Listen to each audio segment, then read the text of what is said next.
तो राधे राधे, जय श्री कृष्ण, हर हर महादेव। क्लास में आप सभी का स्वागत है। अगर आप चैनल पर नए हैं तो चैनल को सब्सक्राइब जरूर कीजिए और अपने दोस्तों तक शेयर कीजिए। चलते हम आज अपनी क्लास की और आज की क्लास में हम देखेंगे भूगोल को। भूगोल जियोग्राफी लैटिन भाषा के शब्द जियो और ग्राफी से मिलकर बना है, जिसका अर्थ देखेंगे। जियो का अर्थ क्या होता है? पृथ्वी, और ग्राफोस का मतलब क्या होता है? वर्णन, अर्थात पृथ्वी की व्याख्या करना क्या हो जाएगा? जियोग्राफी का अर्थ। ठीक, किस भाषा का शब्द है? लैटिन भाषा के। ठीक है, जियो और ग्राफोस से मिलकर बना है। जियो का अर्थ होता है पृथ्वी और ग्राफोस का अर्थ होता है वर्णन या फिर व्याख्या करना, पृथ्वी की व्याख्या करना, इसका अर्थ हो जाएगा। भूगोल जियोग्राफी शब्द का सर्वप्रथम प्रयोग ग्रीक विद्वान किसने किया था? इरेटोस्थनीज ने किया था, इसलिए इसको भूगोल का पिता कहा जाता है। ठीक है, फिर भूगोल का पिता किसे कहा जाता है? भूगोल का पिता कहा जाता है एरिस्टोस्थनीज को कहा जाता है। कुछ लोग भूगोल का जनक किसको मानते हैं? तो हिकेटियस को मानते हैं। हिकेटियस को भूगोल का जनक कुछ लोग मानते हैं। अलेक्जेंडर वॉन हम्बोल्ट को क्या कहते हैं? तो वर्तमान भूगोल का जनक कहते हैं। 19वीं शताब्दी में भूगोल का एक स्वतंत्र विषय के रूप में इनको मान्यता मिली। विश्व मानचित्र के निर्माणकर्ता कौन है? तो है एनेक्सामेंडर। ठीक है, एनेक्सामेंडर विश्व मानचित्र के निर्माण करता है। अगला देखेंगे, सामान्य रूप से ग्रहों, उपग्रहों, सौरमंडल, तारों हैं, आकाश गंगाओं के सम्मिलित पुंज को हम क्या कहते हैं? ब्रह्मांड। ब्रह्मांड की उत्पत्ति के विषय में जानकारी हमें कहाँ? तो महाविस्फोट सिद्धांत, बिग बैंग थ्योरी से हमको प्राप्त होती है। बिग बैंग थ्योरी का सिद्धांत किसने दिया था? जॉर्ज लेमेत्रे ने 1927 में दिया था। 10⁸ प्रकाश वर्ष है ब्रह्मांड का व्यास, और ब्रह्मांड में लगभग कितने? तो 100 अरब आकाश गंगाएं हैं। आकाश गंगाएं असंख्य तारों का एक विशाल पुंज है और प्रत्येक आकाश गंगा में लगभग 100 अरब तारे होते हैं। आकाश गंगा के केंद्र को हम क्या कहते हैं? तो गैलेक्टिक बल्ब्स कहते हैं। बल्ब्स में कृष्ण विवर पाए जाते हैं। ठीक है, और हमारे आकाश गंगा को मंदाकिनी या फिर दूध मेघला, जिसको मिल्की वे कहते हैं। हमारी आकाश गंगा की आकृति किस आकार में है? तो ये सर्पिलाकार में है। ठीक है, सूर्य मंदाकिनी का एक तारा है। सूर्य के सबसे निकटतम तारा कौन सा है? प्रॉक्सिमा सेंचुरी है। और मंदाकिनी के सबसे निकटतम आकाश गंगाएं कौन सी हैं? तो देवयानी है। ठीक है, क्या है? तो देवयानी है। सर्वप्रथम गैलीलियो ने आकाश गंगा की खोज की थी। आकाश गंगाओं के समूह को हम क्या कहते हैं? तो इसको सुपर क्लस्टर कहते हैं। मंदाकिनी के सबसे शीतल व चमकीले तारों के समूह को क्या कहा जाता है? ओरियन नेबुला कहा जाता है। अगला देखेंगे फिर हम, यहाँ आप इस डायग्राम के माध्यम से देख सकते हैं सौर मंडल। यहाँ पर देखेंगे तो ये है सूर्य। ठीक है, सूर्य के सबसे पास का तारा देखेंगे ग्रह, सूर्य के सबसे पास का ग्रह है बुध। ठीक है, उसके बाद बारी आती है शुक्र की, फिर है पृथ्वी, मंगल, फिर देखेंगे यहाँ पर क्षुद्र ग्रह दिए, मंगल और बृहस्पति के बीच में ये क्षुद्र ग्रह पाए जाते हैं। ठीक है, मंगल के बाद बृहस्पति, फिर शनि, फिर आएगा अरुण। ठीक है, अरुण है और ये वरुण ग्रह है। ठीक है, तो ये सूर्य और ये उनके ग्रह। ठीक है, और यहाँ मंगल और बृहस्पति के बीच में क्या पाए जाते हैं? क्षुद्र ग्रह पाए जाते हैं। सौर मंडल देखेंगे, सोलर सिस्टम को सूर्य एवं उसके चारों ओर भ्रमण करने वाले ग्रह, उपग्रह, धूमकेतु, उल्कापिंड होते हैं, क्षुद्र ग्रह। ये संयुक्त रूप से क्या कहलाते हैं? सौरमंडल कहलाते हैं। सौरमंडल के समस्त ऊर्जा का स्रोत कौन है? सूर्य ही है। इसी की ऊर्जा से, इसी के प्रकाश से ये सारे ग्रह क्या होते हैं? प्रकाशित होते हैं। इनकी अपनी खुद की लाइट या ऊष्मा नहीं होती है, ये सूर्य के प्रकाश से प्रकाशित होते हैं। सौरमंडल की खोज किसने की थी? सौरमंडल की खोज की थी कोपरनिकस ने।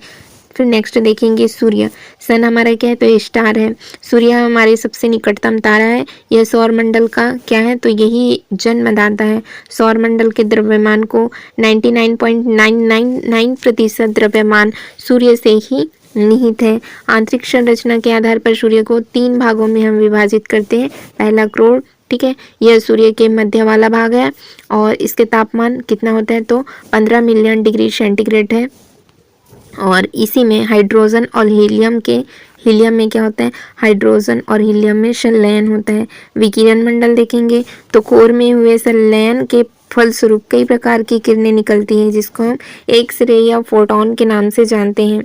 फिर देखेंगे संवहन मंडल, इसमें हाइड्रोजन के बने शेल पाए जाते हैं। ठीक, अब देखेंगे बाह्य संरचना के आधार पर सूर्य को हम कितने भागों में बांटते हैं? 3 भाग में। पहला है प्रकाश मंडल, फिर है वर्णमंडल, फिर है किरीट। ठीक है, जिसको क्या कहते हैं? कोरोना।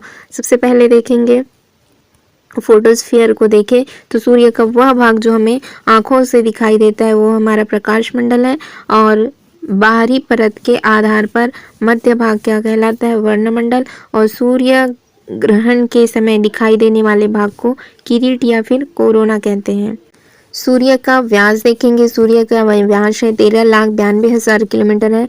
पृथ्वी के व्यास का लगभग 110 गुना है ये। सूर्य का आयतन कितना है? तो पृथ्वी से कितना है? तो 13 लाख गुना है। ठीक है, 13 लाख गुना है। और सूर्य का द्रव्यमान पूछा जाएगा तो पृथ्वी से लगभग 3,32,000 गुना है। अगला देखेंगे सूर्य की अनुमानित आयु कितनी है? तो 10 अरब वर्ष है। और सूर्य की वर्तमान आयु 4.7 अरब वर्ष है। सूर्य के केंद्र का ताप है 15 मिलियन डिग्री। तारों की परिक्रमा करने वाले प्रकाश रहित आकाशीय पिंड को क्या कहते हैं? हम ग्रह कहते हैं। पहले ग्रहों की संख्या 9 थी, वर्तमान में कितने हैं? 8। प्लूटो को अब ग्रहों से बाहर कर दिया है। प्लूटो क्या बन गया? बौना ग्रह बन गया है। फिर देखेंगे अंतर्राष्ट्रीय खगोल शास्त्रीय संघ के प्राग सम्मेलन हुआ था 24 अगस्त 2006। इनके अनुसार ग्रहों की नई परिभाषा दी गई है जिसके तहत यम, जिसको प्लूटो से ग्रह का दर्जा छीनकर उसे अब बौने ग्रह की संज्ञा दी गई है। फिर देखेंगे प्लूटो परिक्रमा के दौरान वरुण, जिसको हम क्या कहते हैं? नेपच्यून ग्रह की कक्षा काटता था जिस कारण इसे ग्रहों का दर्जा छीना गया है। ग्रह सूर्य से ही निकले हुए पिंड है तथा सूर्य की ये क्या करते हैं? सभी ग्रह परिक्रमा करते हैं। सभी ग्रह सूर्य की परिक्रमा किस दिशा में करते हैं? तो ये पश्चिम से लेकर पूर्व दिशा में, इस दिशा में ये क्या करते हैं? सूर्य की परिक्रमा करते हैं। किंतु वीनस और यूरेनस, शुक्र और अरुण, ये दोनों ऐसे ग्रह हैं जो पूर्व से लेकर पश्चिम दिशा में इस तरह से घूर्णन करते हैं, और बाकी सभी ग्रह पश्चिम से पूर्व करते हैं और ये पूर्व से पश्चिम की तरफ घूमते हैं। वीनस और यूरेनस आंतरिक ग्रह, जिसको हम इनर प्लैनेट कहते हैं, ये पार्थिव ग्रह भी कहलाते हैं। कौन कौन से आंतरिक ग्रह? तो बुध है, शुक्र है, पृथ्वी है और मंगल। ये शुरू के 4 ग्रह जिसको हम क्या कहते हैं? इनर प्लैनेट कहते हैं। और बाह्य ग्रह, ठीक है, आउटर प्लैनेट कौन कौन से होते हैं? तो बृहस्पति, शनि, अरुण और वरुण।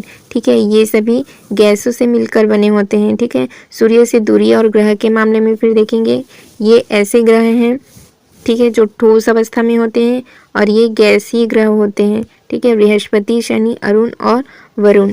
अब अगला देखेंगे हम सूर्य से दूरी के अनुसार ग्रहों का सूर्य के सबसे पास का ग्रह होता है बुध। दूसरे नंबर पर है शुक्र, जिसको हम वीनस कहते हैं। 3rd नंबर पे है अर्थ, जिसको पृथ्वी कहते हैं। 4th नंबर पे है मार्स, जिसको मंगल कहा जाता है।